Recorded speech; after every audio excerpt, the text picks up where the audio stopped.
So, white supremacists in Kansas stand trial for attempted bomb plot against Somalis in 2016. That's my headline for this story.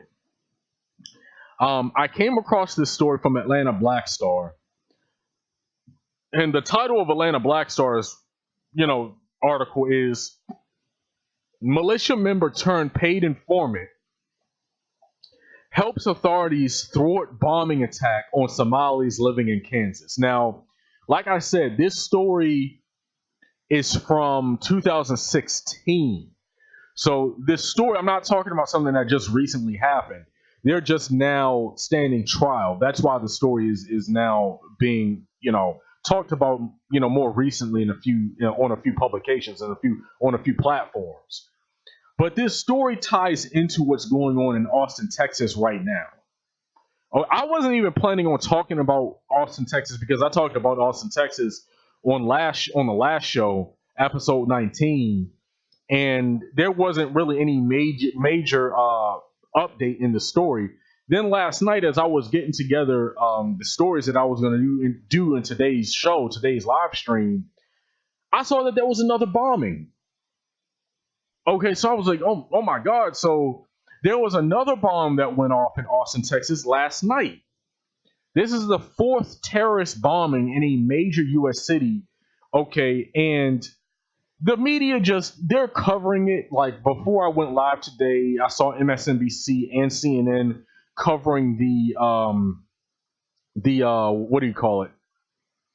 The press conference. They were covering the press conference that it looked like the police investigators were giving in Austin, Texas, live not too long ago. Like I said, it was like an hour ago.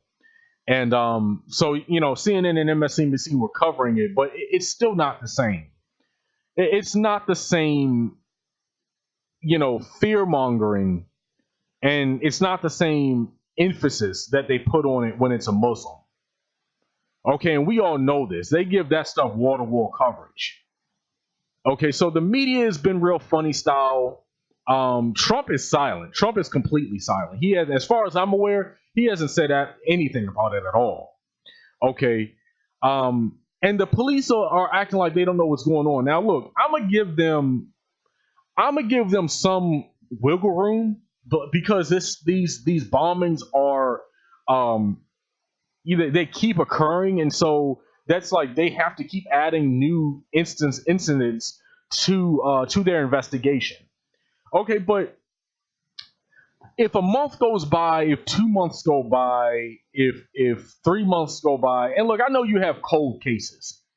Okay, they have a whole show called Cold Cases. Like, I know about, I've watched an investigation Discovery from time to time. I know that you have cases that go unsolved for years, a lot of times, even decades, even. Okay, so it's not outside the realm of possibility that they just may not have, any good information, any good evidence to find who's behind this. But come on now. You have all of these cameras in Austin, Texas. I'm sure they have cameras all over the place in Austin, Texas. Somebody knows something. And I'm, like I said, I'm not gonna say that they're involved or they know more than they're letting on. I'm tired of these situations where something is happening to black people, and they're even saying now on MSNBC, I saw they're saying now that the two victims most recently in this two male victims in this fourth explosion were white. Now, the thing about that is, that could be a diversion, because a lot of people were believing at first that these attacks were racially motivated. It might not even be the same bomber. It could be a copycat bomber, or it could be somebody who is trying to throw off the scent of the police. And so we don't know. There's too much that we don't know. So we really can't rule out that it still might be racially motivated, because for all we know, these are two separate bombers who don't even know each other, and one is just copying the other one. And the copycat might be just doing it indiscriminately, but the first guy it still might be racial. So we don't know. We have very little information, and the police aren't telling us what they know. Okay, they're keeping they're keeping things quiet, because which is what they always do, because they don't want the criminals a lot of times to know what they know, so they don't release everything in the public. But even the Roots, like the group, the Roots, were supposed to perform at South by Southwest in Austin over the weekend, and that had to be canceled because of a bomb threat. And it's very interesting that they had a bomb threat against the Roots, and you have plenty of white acts at South by Southwest, but when it came to the Roots, all of a sudden there was a bomb threat. That again tells you that there's definitely a level of racial animus to this. We don't know who is behind this, though. We do not know anything about the culprit. So that's important to understand as well. Me personally, again, this is my speculation. I think it's definitely tied to a militia. And this is why I wanted to cover this story that I saw in Atlanta Black Star about the militia white supremacists who were plotting to detonate a bomb to kill Somali immigrants. So I'm gonna read this article to you. So, months after the 2016 general election, members of a Kansas militia group that prosecutors say came to be known as the Crusaders met in an office to pick the targets of bombings that they hoped would inspire a wave of attacks on Muslims throughout the United States. Okay, so this shows you, this is me talking now, this shows you that a lot of these bombings, even if this recent incident in even if this recent incident in Austin, Texas, even if it's not racially motivated, a lot of these white supremacists are plotting attacks against black people all over the country. Okay, that's so that still goes on regardless of what turns out to be the truth in Austin. We just need to be mindful of that. So continuing, in a business in the southwestern city of Liberal that sold mobile homes, the four men took precautions to avoid getting caught, putting their cell phones in a separate room and locking the door to prevent anyone from walking in on them. Three of them didn't know that the fourth was wearing a wire as part of a federal investigation that would thwart their alleged plot. Authorities say that on the day after Election Day, they hope to detonate 4 car bombs. Okay, this is some Iraq, Afghanistan, Al Qaeda, Taliban, ISIS shit. They were going to detonate 4 car bombs outside of a mosque and an apartment complex that was home to Somali refugees who had settled in the meatpacking town of Garden City, which is about 60 miles south of Liberal, where they were meeting, along the Oklahoma border. Okay, so there must be a city or a little town in Kansas called Liberal. Okay, Liberal, Kansas. And they were plotting to do this attack after Election Day in a town called Garden City at a mosque. Okay, complete act of domestic terrorism or attempted domestic terrorism. Jury selection begins Tuesday in the trial of Patrick, and I'm not going to read the names of these white supremacist terrorists, on charges of conspiracy to use a weapon of mass destruction and conspiracy against civil rights. I do not see the term domestic terrorism used anywhere in terms of the charges. Conspiracy to use a WMD and conspiracy against civil rights. Okay, so where's the terrorism charge? See, so once again, this was a bomb plot. Okay, you mean to tell me that they don't have a political motive? That there's no political or racial agenda behind this attack that the police have found to charge terrorism? No, people need to understand this. They are going out of their way to. This is a form of protectionism in many ways. Okay, because by not labeling them terrorists, they allow a lot of these other suspected terrorists and wannabe terrorists to do their dirty deeds and to continue plotting And there's certain things that aren't being done by the state, by the American government, that could be done and should be done, that's not being done because it's not being labeled as terrorism. Okay, so that's a form of protection.